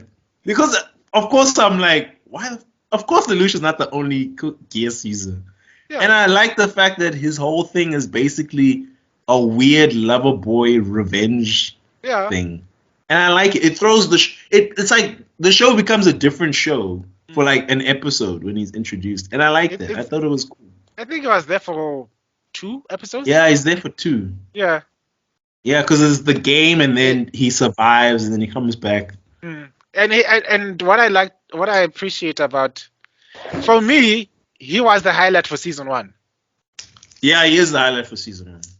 Definitely. He is a highlight for season 1. Season 2. His whole thing is actually, you actually feel like Lelouch could lose. Yeah. Really because he's the only one inside Lelouch's head. Yeah. And he was wearing glasses the whole time because he already knew what Lelouch could do. And because Lelouch is such a plot-centric, he's such an active character, he has to have his own inner dialogue for him to work. There's no way he can just wing it. And he was going to lose if it wasn't for Suzaku. Yeah. He's the exact opposite of Kratos. Yeah. I wanted to add something. Yes. Yes, you said Mao is your second favorite character, your second Died Hard, and then Mao. Yeah, Mao. Oh, and how can I forget my boy? Is it Shang Shi? Oh, I'm sorry, I watched this so a while ago. The China, is he part of the Chinese Federation? He's basically Lelouch. What's his name now? He has the mind of God, I forgot. And the body of Suzaku. Why did I forget his name? I am googling this because there is no way he cannot be mentioned because he's one of those people. He's one of those guys. He's definitely one of I think he was a bit underserved in the show. I would have liked it if his ambitions were a bit more than just the princess of his nation. Yes. I think the Empress. Sorry, if his ambitions were a little bit more, I think he would have been a way more interesting character. Mm-hmm. But I think his effect on the show is just so interesting, which is weird because now I realize my choice was basically one character that is throughout the entire series, one who's only in season 1, and another one that's only in season 2. But he does make a cameo in the end of season 1. Does he? Well, you do see him when Lelouch is making his big speech about the United Federation. Oh, is he watching? He's busy watching. You see him in the background there with his hair flowing. Like, who's that? Okay. Is it Ling Shi? I can't remember his name for the life of me. I'm so sorry. We will find him. There is no way this character. How could I forget him? Because he's also one of my favorites. I was about to give you my top. Was it Feng Shi? I can't believe I don't know his name. We will find him. See, Kalen Shomo. Euphemia. Oh, Li Xingke. Li Xingke. Is it Li Xingke? Yeah, well, it's with an X, so it may. Yeah. Li Xingke. Yes. Li Xingke. I mean, he managed to fight Karen to a draw. Yeah, sure, he lost because she ran out of power, blah, blah, blah, blah, blah, blah. For me, it's a draw. I think I may not like Karen as a character. Rather, I like her, but she's not in the top 3. But her nightmare armor, the Gurren, is my favorite by far. You gotta give me your top 3, though. If she's not there, but who's yours? Okay, my top 3, right? As a character. It's very familiar to yours, fine enough. Because I like characters that Died Hard wasn't going to be my immediate second. He was going to be third. And then my second character was Jeremiah Gottovaldo. Oh, okay. Yeah, because interesting. His character arc is a character arc of obsession and what he can do. Because he was a purist, and I'm thinking, oh my god, look at these filthy niggas. But then he's there from the beginning. And then he gets humbled by so much so that it becomes he doesn't want to let it go. And then when he gets his ass handed to him and he's supposed to die, he gets saved by this mad scientist who give him his counter powers. And then when you finally realize what his motivating arc is, it's like when he found out that Lelouch is Zero, it was an existential crisis for him, because how can this? For him, he saw Zero as a terrorist, and not just any terrorist. He's one of the rebel, the 11 terrorists. He's a Japanese guy. He's not one of us. To find out not only is he one of us, he could be the king. He is a prince, and not just a prince. He's the prince child of the woman who gave your career a start in the first place. So he had to come meet him, and then you can see his loyalty then shifted from the state to him. Yeah.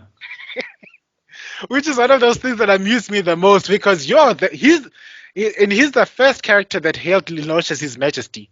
If you That actually is pay attention true. to the canon, He's everyone, one of the few characters that switches sides that way. yeah, Yeah. absolute loyalty. It's like, okay, is he going to do? He doesn't care what Lelouch is planning. That's why they kept him out of the inner circle when that coup happened, because Jeremiah was Lelouch's man. He wasn't Zero's man. He wasn't. That is true. And then He's like a force of nature towards the end. he is. He becomes a force of nature because he had the biggest machine. And then who else? There's so many characters. Because now I think my joint third place, it is going to be a tie.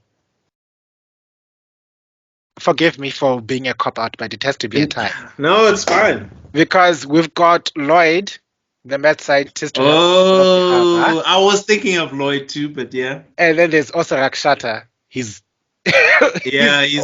polar opposite nemesis. I know. Those two characters, there's a subplot of mutual hatred, and the way they hate each other is they can also recognize each other's technology. I know, but they also, in a weird way, don't you think they also symbolize the danger of scientists in war? Yeah, because they don't really care about who wins. They don't care. It's more of an ego thing. It's more of an ego thing. It's more about developing this new technology that looks better than mine. Oh, look, I mean, the fact that Lloyd knew, because he thought, okay, what if this landslide? You remember the first season was that landslide that wiped out half the army? It's like, what if this thing was generated manually? And he's like, it's impossible.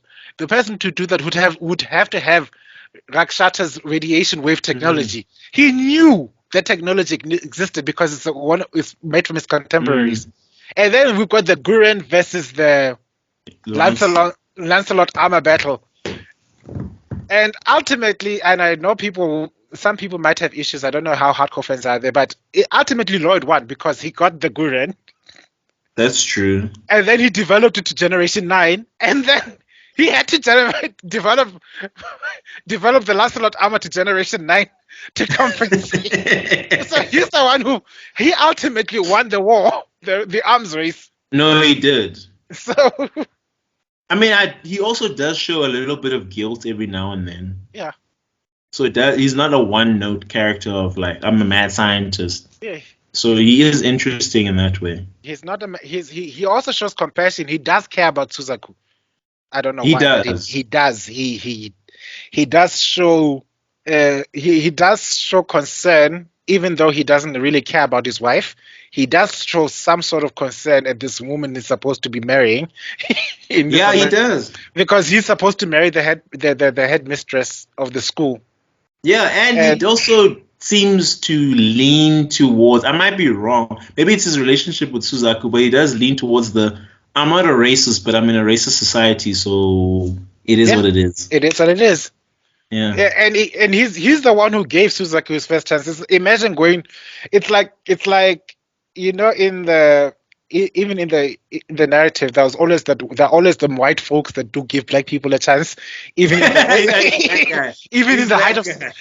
height of segregation. So he gave Suzaku he's the one who gave Suzaku the chance. Like, okay, we've got an experimental armor, and then this boy took it and ran better than most people in the world. So. Yeah, so he's one of my favorite. He's definitely my top 3 characters. So yeah, so it would be Jeremiah because of his story arc. It always tickles me. Died Hard because he reminded me that a story is only as good as the ability to tell it. True. So you could do whatever you want, but until you can find people who can help capture the public's attention and say, here, look at this is going down. You could literally blow up a stadium and still it didn't happen. And it's also like a good show of like Code Geass's writing. A character that could have been so one note, so forgettable, thrown away basically. Yeah. Had so much importance later. And then we've got, of course, those two, Rakshata and Lloyd. Rakshata, I also love her because she's like, oh no, we developed this armor and it was for the Chinese Union, it was too powerful. Oh, so whoops. Yeah.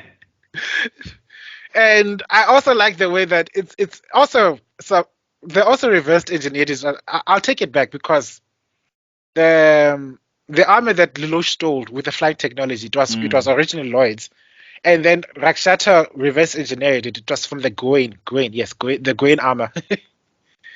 And she completed and finished those Hydron cannons, that super weapon that he was developing. So she got it and she fixed it. Yeah. So it's the arms race is something that's not really highlighted a lot in all these different stories. No, definitely not. We see a lot of it in we do see a lot of war-based fantasy genres, but we don't see the arms race behind it, like, oh, the bad guys developed this technology. We do see hints of it in Bleach. Yeah, you see, no, you don't. I'm not gonna lie, you don't. There's not really let's one up the. I mean, I don't know. Maybe it's weird because it's magic swords, but I don't get it. Like okay, I didn't watch the Thousand Year Black Art, the 1,000-Year War. You read it though, yeah. I read the manga hundreds of years ago, in dinosaur times. So what I read there is like you see that the bad guys have got this technology. So the research and development team now developing ways to counteract this technology. Oh yeah, okay, there is that. Yeah, there is that. Okay, you're right. Sorry. But you also saw hints of that back in the Eisen arc, because it was Urara Kisko who developed the technology to open the Garganta to go send troops to Equimondo. Okay, no, you're right. There is small hints of it's not a stroke, but in Code Geass, it's full on. I stole your technology. I made it better. Look, the gun that you're working on, I fixed. And then Len's like, yeah, look, your favorite armor that I took it and then developed it to this crazy level. Now what? I know, even like, oh, mine can fly. No, mine can fly. Now mine can fly. Oh, yours can fly? Let me show you what a mine can do now. Yeah. So mine has shields. Yours has shields. Yeah. Now mine have radiation shields. What am I gonna do? Gonna say now? Is this love-hate boner that I see? Because it's really good. I mean, they even tease each other, calling the one person calls him Pudding Earl. Because you can see there's a love-hate. They respect each other's work. They just hate each other. They just hate each other because they're working in opposite fields. I mean, you would expect that kind of thing to happen more in, like, say, Gundam, the Gundam franchise. Yeah. But it doesn't happen. I don't know. It doesn't. It does happen, but it doesn't happen to that extent. I don't know It doesn't really. I do. You know. It's like I said, it's one of those things that make Code Geass one of those animes that age well, because you see each time you watch it, you're seeing something new, and you see different relationships and how they develop and end and fizzle out and rekindle, and how they hate each other, and then and they're just so timeless. It's one of those things that I can rewatch over and over again. It's Lord of the Rings, it's Star Wars, the original trilogy, and it's Code Geass. I can watch it from beginning to end. And then one more question: of both seasons, which one do you consider your favorite episode? Oh, is it too hard? You mother effer. My favorite episode of Code Geass.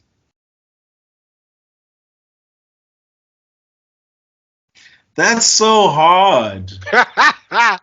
It's because I have one. I think I've got one already. I've got one. The irony. That's the irony. Okay, which was yours? Mine.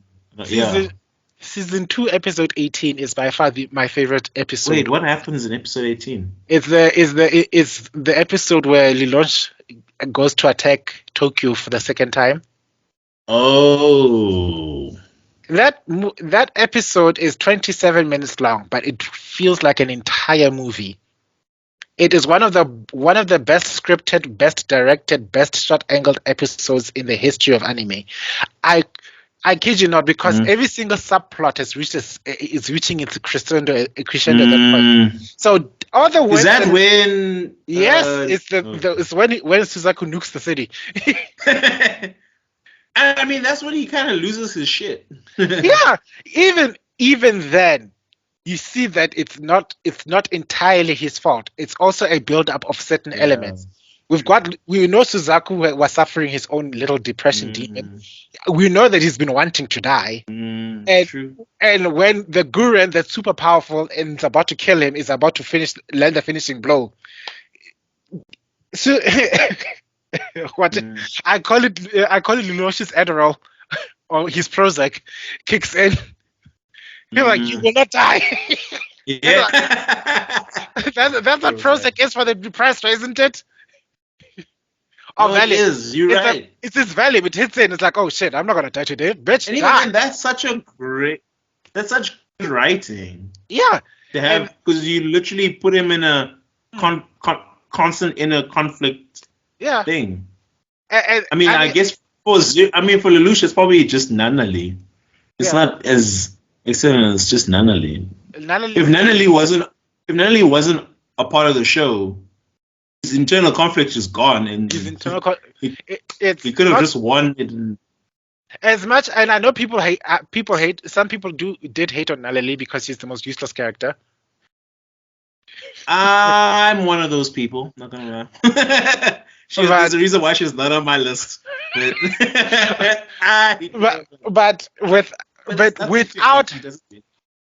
without her, Lelouch hasn't got a plot to act towards. Because as much as you like to think that Lelouch is acting out of vengeance, he's like trying to make a world where it's safe for this girl to be herself. I know. I mean, would it have been more interesting if Nunnally had agency of her own? Was actively trying to do things? Possibly. It's one of the big criticisms you will get out. That is rightfully deserved for Code Geass. That one character doesn't have a plot on her own. Sure, she's blind and she's on a wheelchair, but I mean, for all the weight placed on her, it would have been nice. But then they just made a political tool. Like when Zero came back, because Suzaku and King Charles knew who Lelouch is, they said, no, you're going to become the new governor of Area 11, because they know that Lelouch will always be handicapped whenever she's in any situation, which is which has always been the case. What about Schneisel? What is your... Fuck him. I mean, he, in a weird way, is the closest thing to the big bad we get in the show. And we get hints of it only in season 2, because it's like, oh wow, he's the only person who he couldn't beat in chess when he was a kid. Oh wow, he's doing this. Oh my god, he's so smart. Oh wow, such a political move. I like that. But I think the reason why why I had such a visceral reaction to him, maybe it's because he's such a well-written villain. Yeah, I think it's because he's such a good bad guy. He has no qualms killing. Oh, yeah, that's true. Yeah, he doesn't care about he never cared about what's his name. When they dropped the nuke on his own capital city and they vaporized everyone in the city, he's like, well, those poor people. I mean, I would have liked it more because I mean, he has the whole interesting thing of he has a fake facade and he's nice to people. Yeah. When deep down he doesn't give a fuck. Yeah, he doesn't. But I would have liked to see a bit more of his true self. Because you don't see a lot of it. You see it in glimpses, but I would have liked to see more. Because I think it would have given it more flair. I think the criticism Lelouch levels at him is like he's the ultimate symbol of the aristocracy. No, he is. He's always up there, lofty upon all heights. You are my ways are not your ways. You can't comprehend my level of thinking. Oh, those poor peasants down there. He's like that, and he's Charles's baby. I'll give him that. He's ultimately Charles. He's yeah. He is the one. He's basically what Charles would have been if Charles wasn't stupid and crazy. True. Because Charles had an issue against God. He had a God complex. Which seems to be a lot of the villains that we like so much. No. I think Charles didn't have a God complex. He had a problem with God, so he wanted to delete God. Yeah, Eisen and Schneider, they both have God complexes. Well, Eisen wants to kill God, literally, so... He literally said that a vacant throne on heaven will be occupied by me. He didn't want to kill anyone. He wanted to be him. Yeah. I'll never forget that line. It's scarred in the back of my head.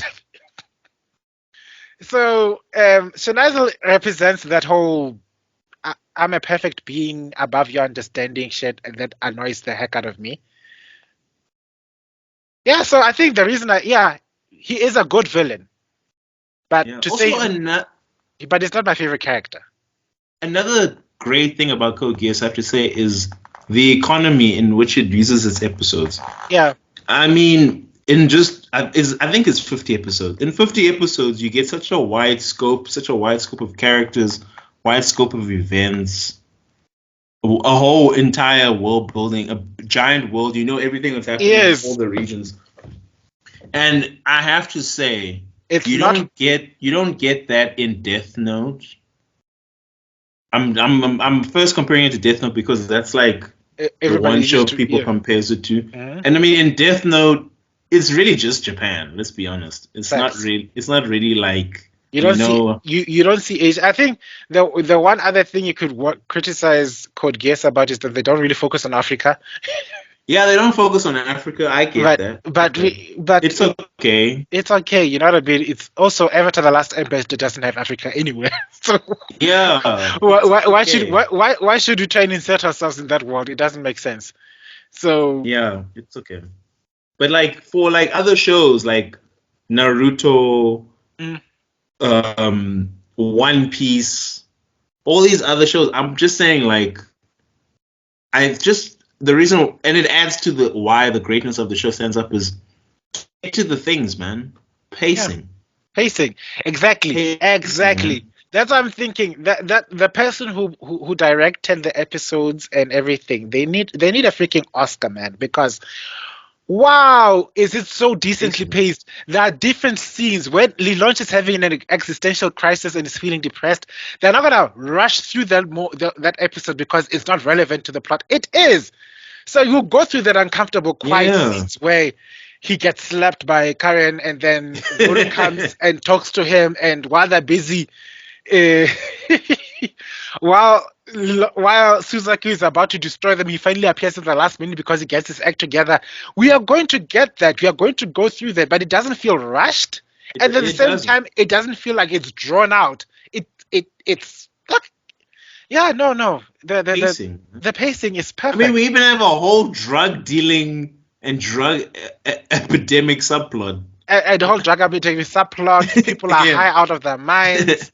We've got the underground families from Tokyo who are low-key gangsters trying to support Lelouch. We've got a failed rebellion. Yeah. You would think, because these guys are still fighting the resistance, they'll happily join with Lelouch, which it wasn't the case. They were like, no. And Lelouch was also like, I don't want you guys. Look, kill them. I mean, this whole time, you had all the time, and this is all you've done? You're just making a noise. I know. If you want to win, act like you want to win. Lelouch killed them and then framed Britannia, right? Exactly. He dropped. He personally dropped a bomb underneath the ship and blew it up. And then he went to the general. What's his name? Todo. He went to Todo and I was like, bitch, they're all dead. You're mine now. Yeah. And he was like, it's your fault. People still have hope. So it's your fault to make sure it carries through because you're the only one who won.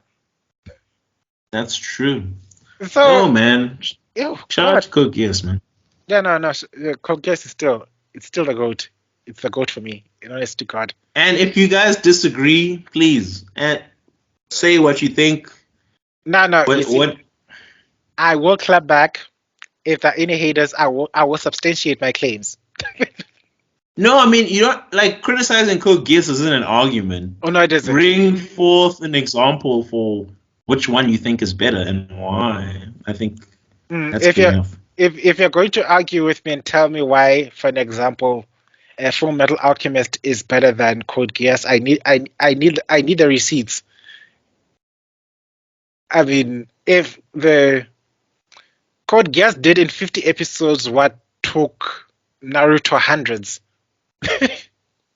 Yeah. Or even like full. I mean, I know a lot of people who are going to argue are probably going to argue in favor of Full Metal Alchemist. Yeah. And I think just to directly address that, I'd say the reason why I think Full Metal Alchemist is not as good as Code Geass is number one, its characters. I do like the Elric brothers, but I think Lelouch is a more entertaining character. In terms of the subplots and payoff of the subplots, I think Code Geass does it better. I mean, the main plot of Full Metal Alchemist is the more juicy part. I think the supporting characters eventually, I feel like the show doesn't really know what to do with them. And also, I don't know. I just think. Sorry, I don't want to undercut my own argument with I don't know, but I'm just saying I think it's a better show. I think it's more rewatchable. And I think there's times in Full Metal Alchemist where I'm bored. Let's be honest. When the immersion is broken. Yeah, I get a bit bored, especially towards the middle section. I get bored.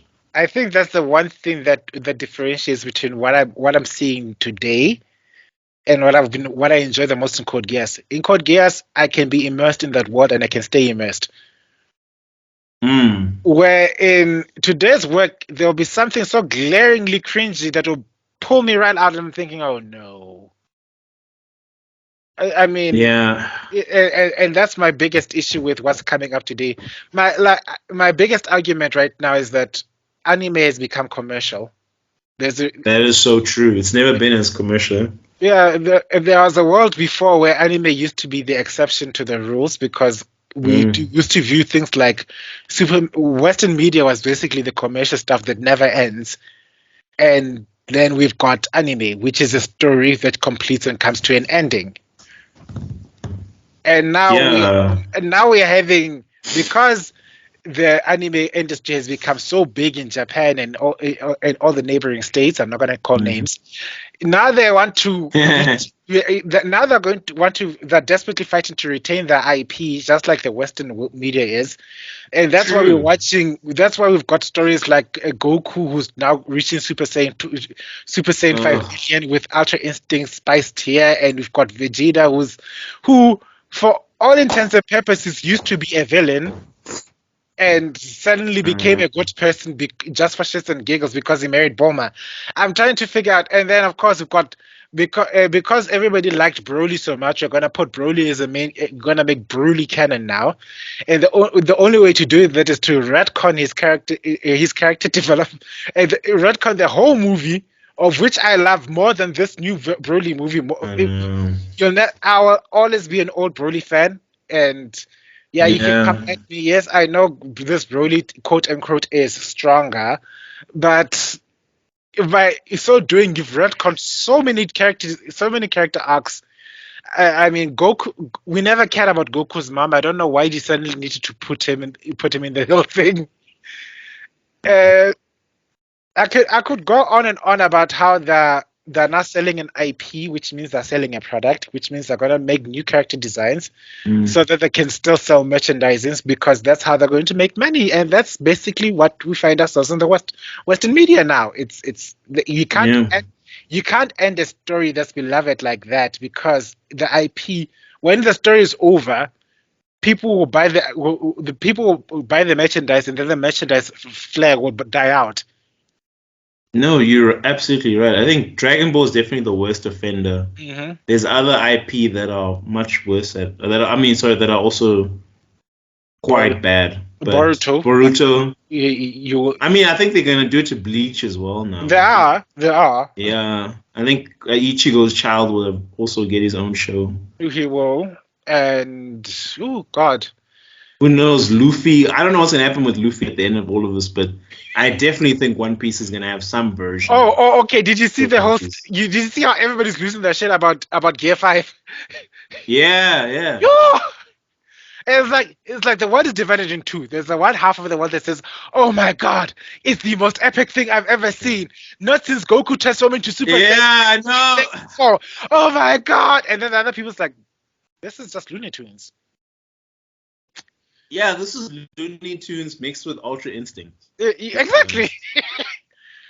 I mean, it's weird to say this, but I'm like, Dragon Ball already did this. Yeah, but without the whole gimmickiness. But yeah, which goes to show that despite how people like to think about it, Dragon Ball, and One Piece are still competing. I know. So one will definitely try and push his agenda forward a couple of eons, like my my friend Ken explained in his channel. I'll put his link. Hi Ken. I'm pretty sure he's watching. I'm sure he's like the only one who's watching until this minute. So hi Ken, yay. Okay. He said it quite well. Let me try and put the words into context properly. He said, okay, what was I talking about before I interrupted my thought?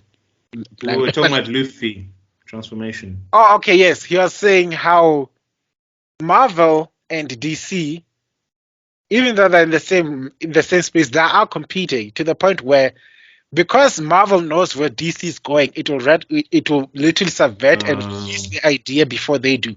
Because the multiverse idea was a DC concept that then because Marvel knew it was going to end up in the movies, they introduced it first at the expense of the storyline. Even at the expense of a storyline, they thought, oh, okay, now everybody's gonna think that DC is copying Marvel, when in fact it was Marvel that's been copying DC, because at the cost of pacing. So that's what he said. I think it's in his podcast I had with him. I'll put the link below. I hear you. So yeah, I'll check it out. Okay, I think we've been hollering here for for 2.5 hours. Oh my God, how am I going to edit this thing down? Okay, we may have to divide this into 2 parts. Okay, fair enough. I think. And then the second part, we're just going to dive right in, because this is one long ass podcast. But this is just what happens when I've been off season. We're gonna call that whole period off season. We've coined it off season. Thanks for listening. If you have to anyone, the whole thing. Thanks for listening. Thanks for your input. Thanks for the comments. Thanks for the subscribers. I know they're like 47 of us now. Yeah, it's my birthday in a couple of weeks. Let's get it to 500. Yay! My one birthday wish, 500 subscribers. Please. Anyway, thanks for the listening. We're going to come back. I think next week we'll discuss, but I want to have an episode.